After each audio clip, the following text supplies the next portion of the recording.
So far, we have finished 3 units in this course, which is hydraulics and hydraulic machine. The first 2 courses were on open channel flow. Third was on impact of jets. Now we are left with 2 more units, unit number 4 and 5. 4 is on the turbines and the 5th is pumps. So I'll be covering unit number 4 and unit number 5 will be covered by Professor Namrata. In this unit, you're going to learn what is turbine, where it is used, and it's nothing but the application of unit number 3. So the concepts which you learnt in unit number 3, the impact of jets, you are going to apply it now. So basically in those units you studied just the forces on a single vane. Now here you will be studying that vane in your turbine. So we have generally in civil engineering we use turbines in the dams, right? Yeah, so in a hydroelectric power plant we use the energy from the water which is stored in the reservoir. So you have learnt in your previous years. So this is the potential energy. The water comes to the penstocks or the pipes, so it is converted to the kinetic energy. Now that energy is of water, when it hits the turbine moves, so we have a mechanical energy. That mechanical energy will go through the shaft, through the runner to some unit where we have electromagnetic forces. So using that conversion we will convert the mechanical energy to electrical energy, and hence we have electricity. Then it is supplied to the cities or the residential places. So in this unit we'll first study what is a hydroelectric power plant. Then we'll study the efficiencies in all this process, right from the reservoir to the electricity generation. What are the different phases where we have to find the efficiencies? Always remember, efficiency will not be 100%. There will be always some losses. So as an engineer, our job is to reduce those losses. As much as we reduce the losses, the efficiency will be more. So we will get the output will be much more higher. After that, we will be studying 2 types of turbines. Majorly, one is Pelton wheel and the second is Kaplan turbine. There are also various other types of turbines, but these other types lie in between these two. So basically we will study the extremes. One is Pelton wheel and the second is Kaplan turbine. And then we will have problems on this to solve.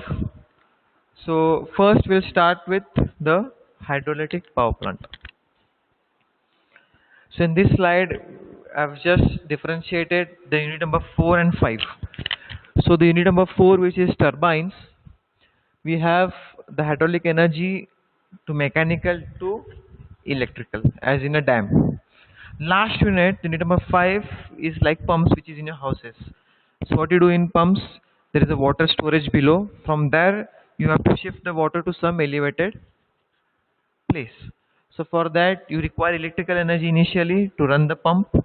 Then that mechanical things will happen, and that will force your water to flow upwards against the gravity. See, now we have to see what is a hydroelectric power plant. I won't spend time much on reading this slide. You can always pause this video and read your slide on your own. Will directly shift to a video which will explain in detail a hydroelectric power plant.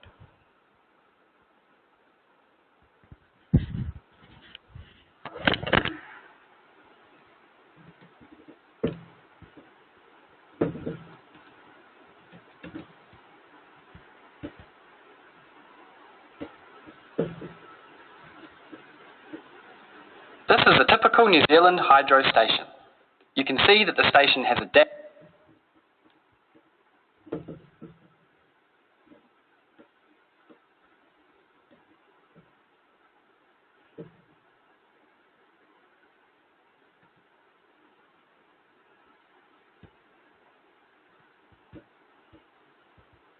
dam which creates a drop from one water level down to another.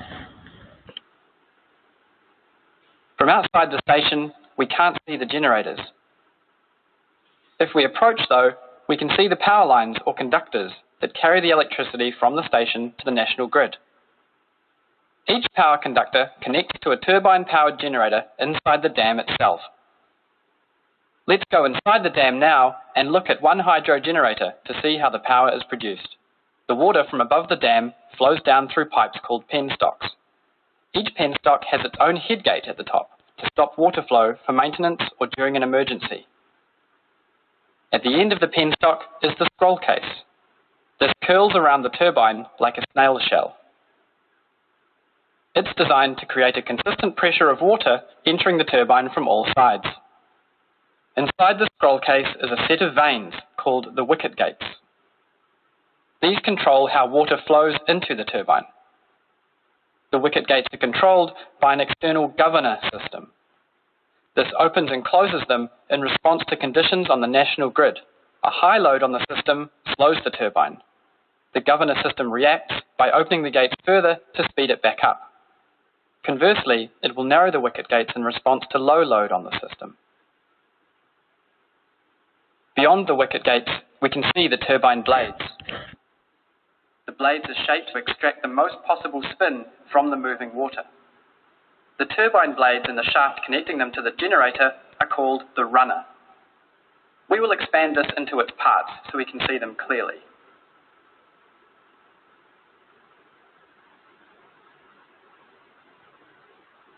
At the top is the exciter, which gets a small DC power supply from a cable attached to an external controller called the automatic voltage regulator. See, we have seen the dam, the turbine, the penstocks, then the scroll case, which was having a shape of a snail, so the cross-sectional area reduces as it goes inside. Then inside we had a turbine. Which type of turbine we'll study it later. Now that turbine had this runner and this shaft, and we have this system to convert that mechanical energy to electrical energy. So this part is more of for mechanicals, but still you should know what is happening in here. So we have different states, then that we have different phases. It produces 3 phases, and that is transferred to the transmission wires. So I'll just quickly run this video. The AVR. Below the excite is a rotor turned by the runner. The outside stationary part recoil. On the rotor are a number of electromagnets powered by the DC current from the exciter. If these are switched off, the turbine will be able to spin without generating any electricity. The magnet's poles on the outside of the rotor create a separate rotating magnetic field for each magnet. Up each other. The field acts on the stator's windings. One stator.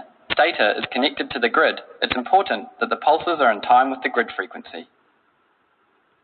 These 3 lines are nothing but for the 3 phases. So they don't produce it like continuous. It will produce in 3 phases. So it's an alternating current. Okay, just for your additional information. When the pulses are in time with the rotors is the torque angle for magnets. The generator produces 3-phase power by using different conductors to carry the power generated along different parts of the stator, as shown here. Current. Okay, so that was your hydroelectric power plant. So it's pretty simple. You must have also visited few dams. There were some small dams, big dams.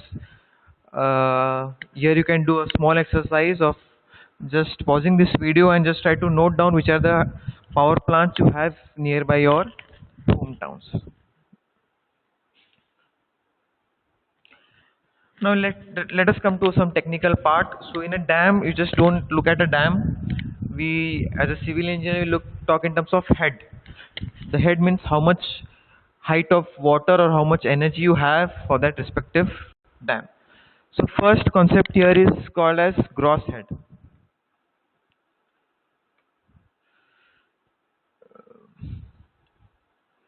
So what we have is a gross head.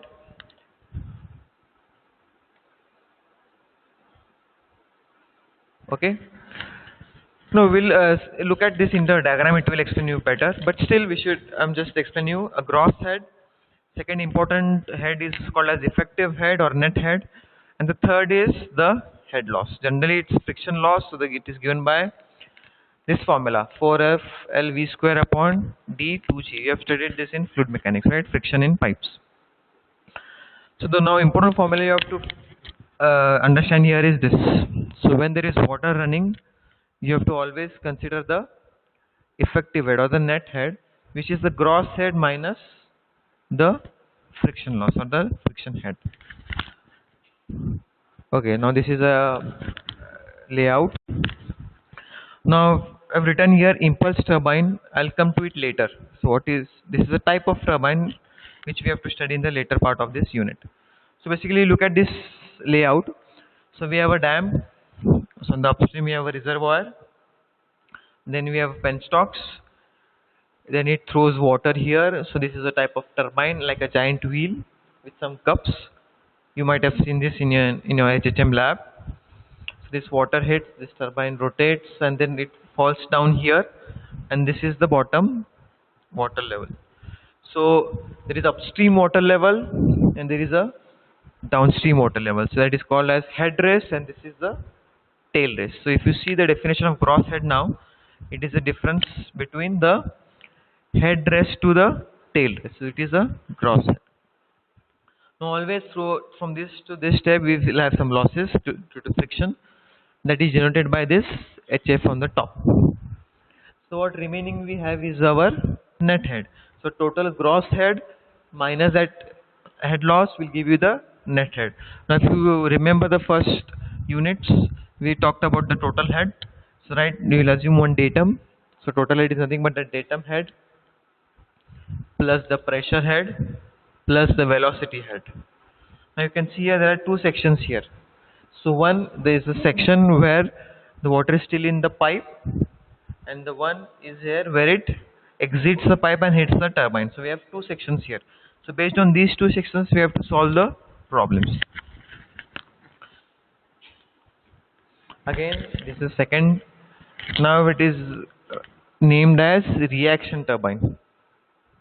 Everything is same, only if you can see the type of turbine has been changed. Now I give you some time to just pause this video and to go back to the previous slide and try to differentiate what difference you may find.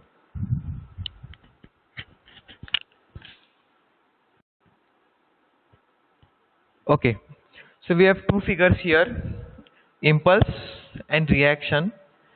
Both are the same except the turbine.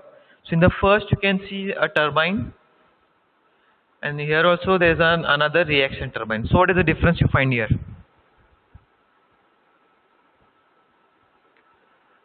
Okay, so here you can see the pipe finishes here, the water is in atmospheric condition, it is open, it hits, it falls. So all these things is taking place in atmospheric condition. So the only force which is applied here is impulse force. That's why it is an impulse turbine. Impulse, if you remember, we use the impulse momentum equation. Impulse is nothing but force acting per that time, force into time. So you only have the impulsive force here. Everything is in atmospheric condition. Now we'll come to the second. Here what do you see? Right from this penstock to this turbine up to here, everything is in submerged condition. You get it? The difference. So here what do you have? So all this water from that to this part, everything is in submerged, or else you can say it is under a pipe. So we always have a pressure head. So there will be always some pressure in this. So this case, and in this we see the water does not hit the blades exactly. So water will come into this part, and the turbine is actually here in this part where my hand is. So this water will rotate across this and then fall through this. And when it falls, the turbines will rotate as a result of a reaction. So they are not directly not hitting and asking the turbines to move, but they are just, water is just flowing across and the reaction from that is produced by the turbine. So it is called as reaction turbine. You understood the figure? Also, one more important thing to observe is this is called as a draft tube. So the exit of this. Just imagine or just try to think why the shape is like this. We'll talk about it later, but this is one of the small things you should always observe in any figure given to you. Look at its shape, look at its variation, look at its head, everything. Again, there are two sections here. First is just before the entrance, and the second is after it, at the exit. So entrance and exit. Okay, so now we talk about the efficiencies here. Now we have to move about the efficiencies. So to understand the efficiencies, different efficiencies, we have to understand the process first, and through which the what you just try to imagine like you are the water particle, and from what phase you go, right from the reservoir to the pump. So if you see here the first step, so we have a gross power from the reservoir. From there it moves to the entrance of the turbine. So it goes across the penstock. So there what losses can you expect? We have the friction losses. From there it will, from the nozzle it will go to the turbine. So that at nozzle we have some loss at the nozzle. So we have the power supplied to the wheel. From there if you check this, the nozzle end, then it will hit to the turbine wheel. Here we have the power developed by the turbine.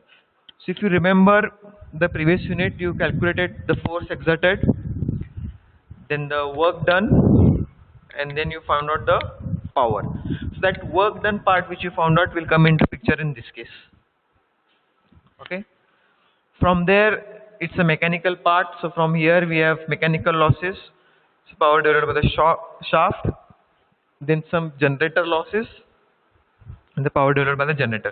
This power will be given to the transmission lines. Again, there will be some losses in the transmission lines, and the final output will reach your house. So this is the general layout for impulse type. Similar we have for the reaction type. There is no difference, very less difference. You can anytime pause this video and get some extra information. This is just for your understanding. What we are interested here is the efficiency of turbines. There are 4 types of efficiencies. You can read for yourself. So one by one we'll deal with it. We'll just look at the formulas now. The problems you can solve it later also, or it has been solved in the previous videos. First is hydraulic efficiency. You just look at the ratios. It is the power developed by the runner. General efficiency is output upon input. So the next step upon the previous step. So here you can see the first step is previous is the power supplied by the water from the dam to the output is power developed by the runner, the turbine. So this is that step. Formulas are given. Next is the mechanical efficiency. So output upon input. So at the turbine, what we have, the turbine gives the input by this, the runner power, and that the output is the shaft of the turbine. So are you understanding? Output upon input, and the next step upon the previous step. So this is general volumetric efficiency. It is the volume of water actually striking the runner upon the volume of water supplied to the inlet. Most of the cases it will come in the case of the Pelton wheel. So I'll just show you this figure. I'll come back to this. In this efficiency, what they're saying, as you can see, for example, let's say 100 units of water is coming from here. So due to gravity, some water will fall down here, right, before hitting this turbine. So this is what we're talking about. So let's say 100 unit is coming, some 5 drops down due to gravity, and 95 hits here. So what efficiency is? So 95 hitting upon 100 coming. So 95 upon 100, we have 95% of efficiency. And the last efficiency is the overall efficiency. So you have to take about the final output upon the initial input. So final output of the turbine is, so if I am the turbine, I am giving my final output to the shaft, and the coming input from me is from the water.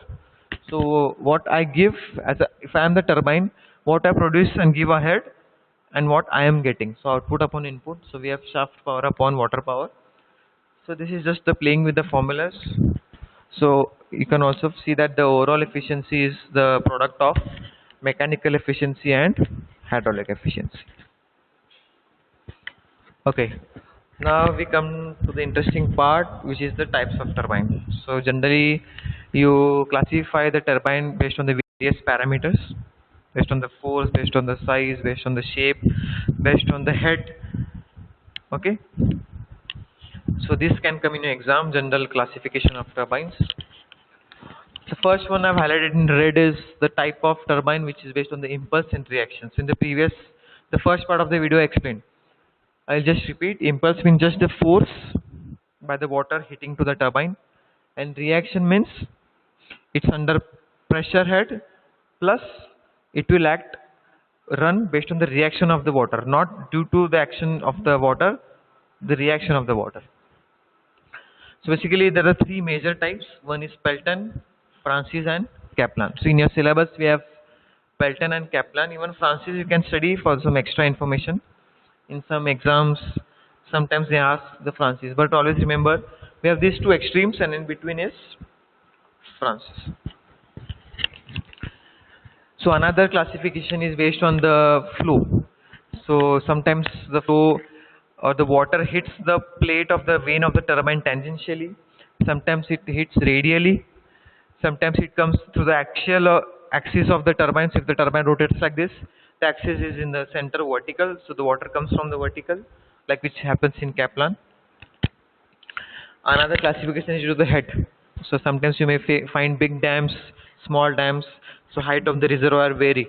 So in that case, what turbines you can use? And the last is the specific speed.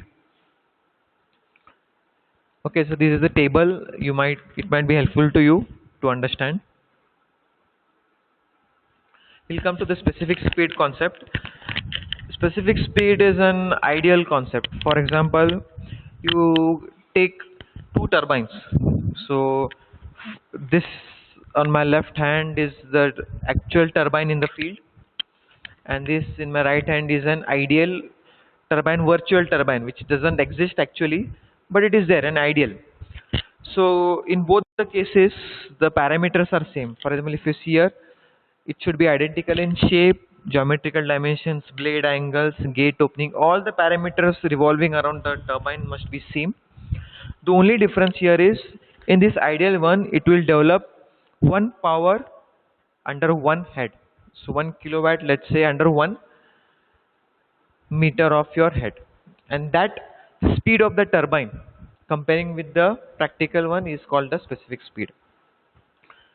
So actually it is used for some higher level design. For you it's just the introduction of the concept. Formula is also given to you. By putting the values you can directly find out the specific speed.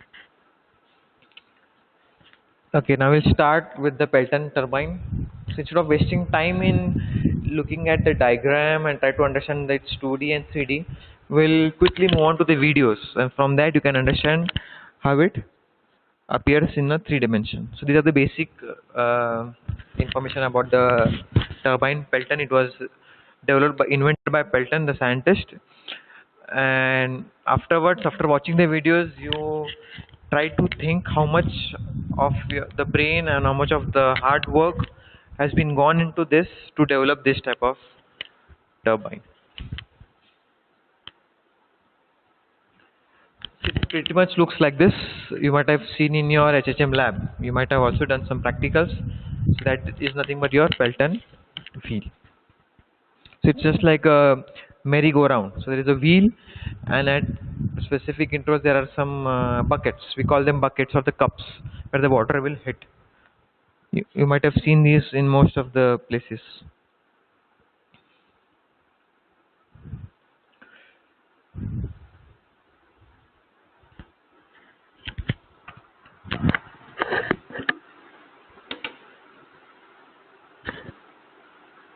Welcome to video tutorial channel of Mechanism Muller.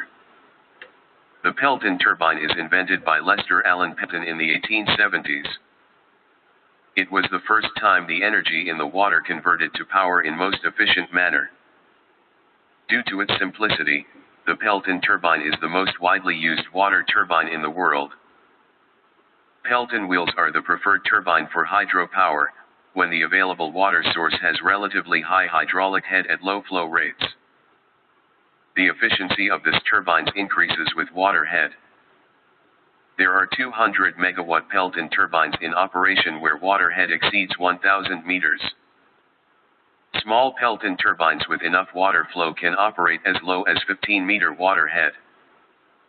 Pelton turbine converts the potential energy in water to kinetic energy in the nozzle. Therefore they are impulse-type turbines, which the water strikes the turbine blades with high velocity. For example, for the water head of 1,000 meter, the jet velocity coming from the nozzle could be 135 meter per second.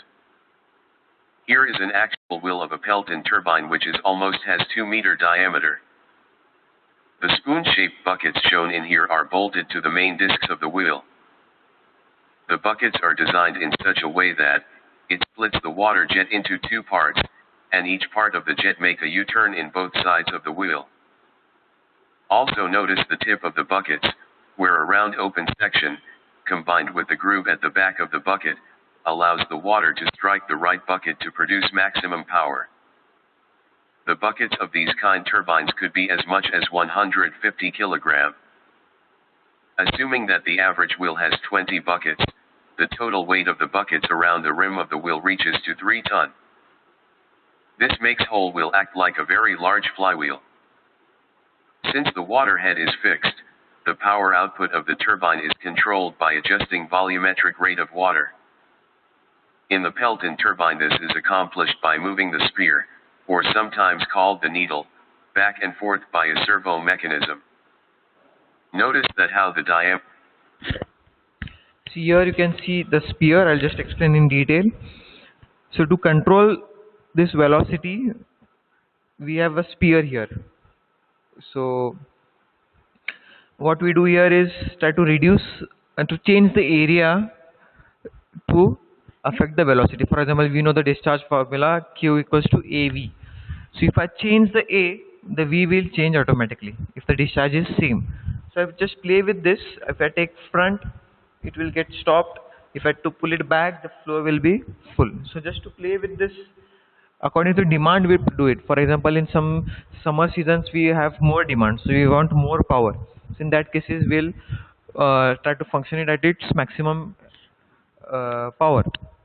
But for in some seasons where the power demand is very less, so in that case we'll try to reduce the work, because as you know we cannot store the electricity, so we have to keep everything in our hands. So everything should be adjustable. So this is a spear which will help you to adjust the velocities. Diameters of the water jet get smaller or larger depending on the position of the spear.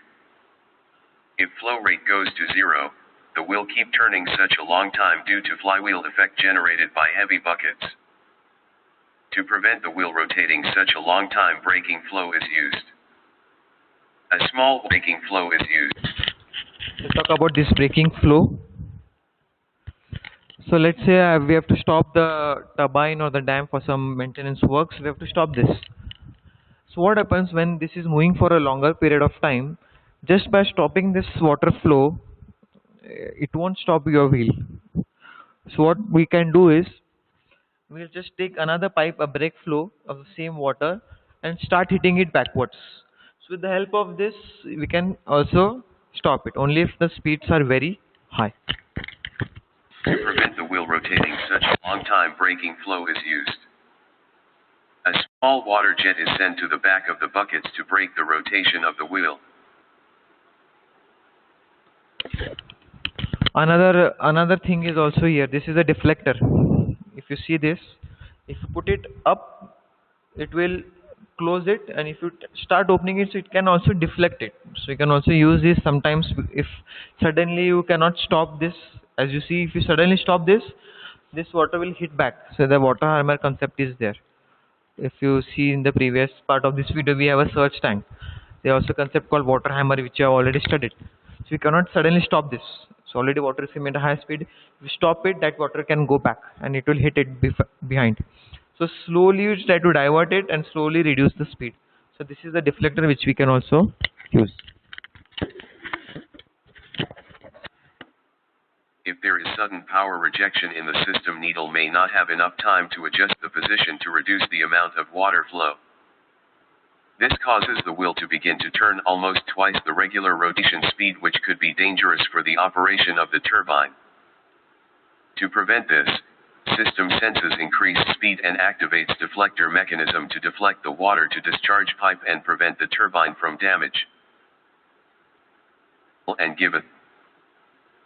Okay, we'll stop this here. We'll go for the next one. This is a good 3D video. Water energy is available at high head and low flow rate. Working of Pelton turbine is simple. High-speed water jet is ejected through a nozzle. When the jet hits buckets of Pelton wheel, it induces an impulsive force. This force makes the turbine rotate. In short, now here they are showing how the water gets deflected. So then this is a bucket. Here we have a wall where the water hits and it gets diverted. Now looking at this image, I want you to start thinking about unit number 3. So what type of curve it is, and what will be the initial velocity, the direction, how will be the exit velocity. So V1, V2, VR1, VR2, theta, phi, alpha, beta. So all these things will come into picture now. So, do you get this? So this is what we were studying in unit number 3. This is the overall picture, but this is what was studied before. Pelton turbine transforms kinetic energy of water jet to rotational energy. The rotating shaft runs the generator and produces electricity. But demand of power may fluctuate over time. A governing mechanism which controls position of spearhead meets this requirement. With lowering power demand, spearheaded water inlet nozzle is moved in so that water flow rate is reduced. If power demand increases, spearhead is moved out. This will increase flow rate. This in turn makes sure that turbine will rotate at a constant specified RPM, which conforms to the power supply frequency. So this mechanism acts as a speed governing mechanism of Pelton wheel. A cut is provided on bottom portion of buckets. This makes sure that water jet will not get interfered by other incoming buckets. One of the most important parameter of Pelton turbine design is number of buckets on the disc. If number of buckets is inadequate, this will result in loss in water jet. With lowering number of buckets at some point of operation, complete water jet might be lost. See, what they are trying to say is the importance of number of buckets.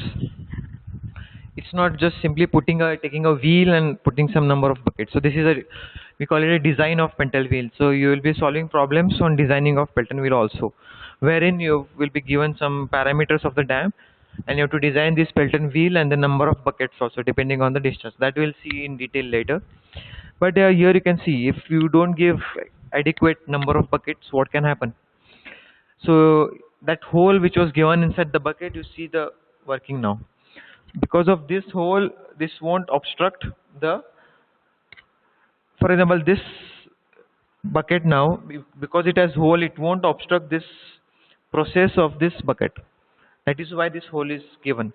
Just imagine if there was no hole, what would happen? By the time it comes here, the water would hit this. Okay, now if I reduce the buckets, what will happen? Simply it will hit at not hit properly. It will hit only when this is at the inclined position. So in that case, you will have some losses. And if you reduce more, straight away the water will flow so that cuts. So proper number of buckets is very important here. This will decrease efficiency of Pelton turbine drastically. So there should be an appropriate number of buckets, which will make sure that no water is lost. Most vital component of Pelton wheel is a bucket, casted as single solid piece in order to avoid fatigue failure. Water jet is split into two equal components with help of a splitter. The special shape of bucket makes the jet turn almost 180 degrees. This produces an impulsive force on bucket. Force so produced can easily be derived from Newton's second law of motion. This derivation we have discussed in unit number 3, so we won't go in detail here. I'll just quickly go ahead.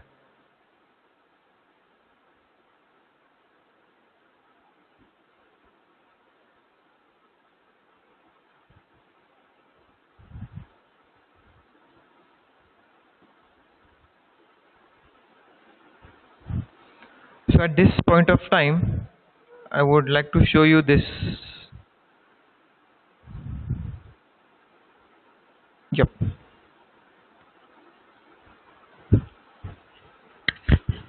So here when we are talking about the buckets and the jet now, so it's a good time to go back to unit number 3 and see where our learnings fall now.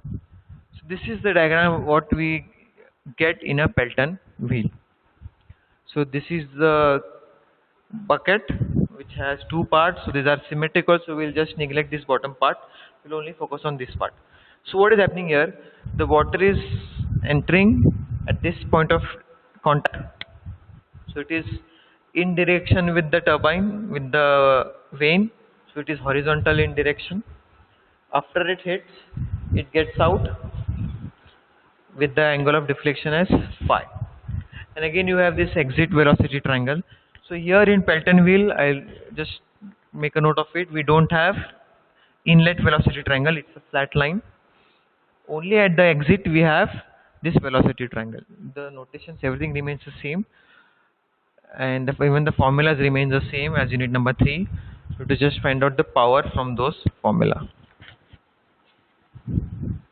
you can pause it and just make a note of this diagram.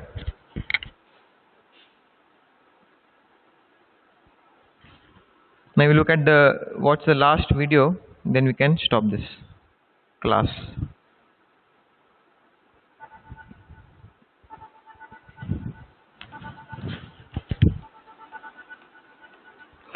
So here is an view of your power plant from outside. It's not the dam, it's just the powerhouse station. Here we have two turbines which are placed in horizontal plane.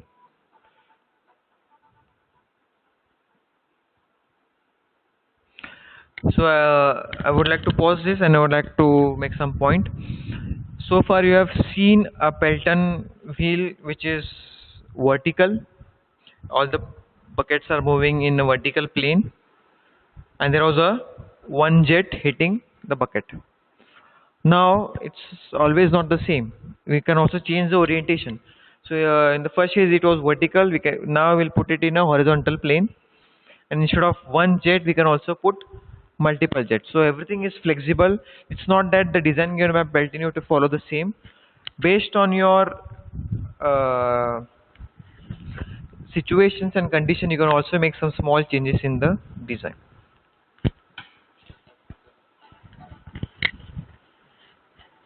So we have two turbines here. We're looking from the top. So the water from the penstocks will come to this, and we have a spiral shape. And if you see, the cross sectional area of this is decreasing. So we have a Pelton wheel here, and you can see how many nozzles we have: 1, 2, 3, 4, 5, 6. And this is that spear, the red color, and this yellow is the deflector. Okay.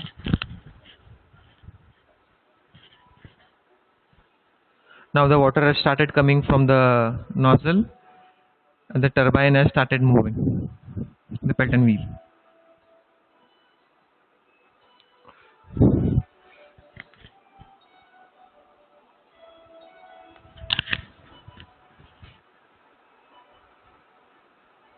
So all the 6 nozzles are working now. Now just try to observe what is happening here. What can you see? Few nozzles are being stopped. So these 2 are stopped and other 4 are working. Thus they are trying to show that we can change the settings depending on the demand of the power.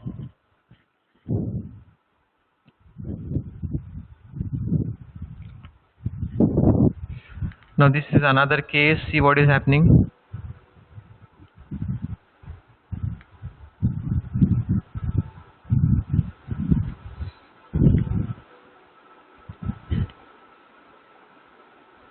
Okay, so this is from the top. I would like to pause here for you. Okay, now this is a good vision you have of the turbine. So this is a penstock. The water will enter here. Just look at the diameter. It is going on decreasing when it comes to this last. And everywhere they have put outputs for the nozzles. So it will hit this Pelton wheel which is in horizontal plane. After hitting it will fall down the water and again it will continue its stream, its flow. And here we have this shaft, and above the rotor and all those mechanical electromagnetic field and the power generation part.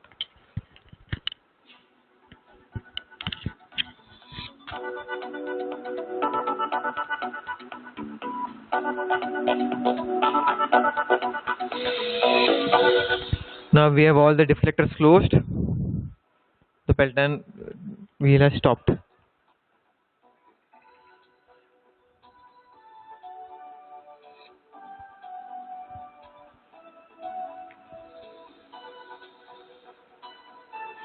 Now they have just shown how they have deflected the water from all the nozzle wheel and how the Pelton wheel has stopped working.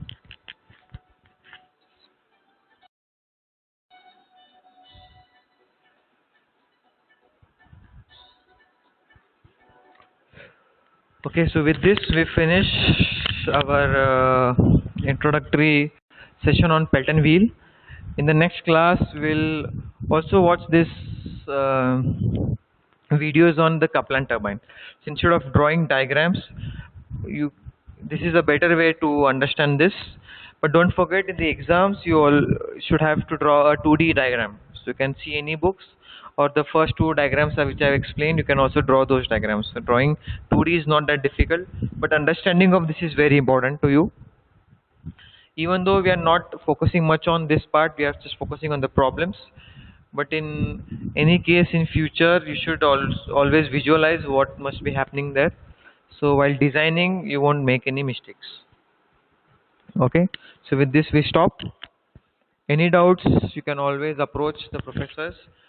I would try to attach the links of these videos, and also you can find many videos on YouTube. So try to watch those videos and try to understand these turbines in detail. If you have time, and in future if you want to go into some multidisciplinary field, then I would also recommend you to understand the mechanical part of this. So after this shaft, this runner, what happens next? The electromagnetic field, what are the power involved, the electromagnetic field, the transmission lines, that is all important.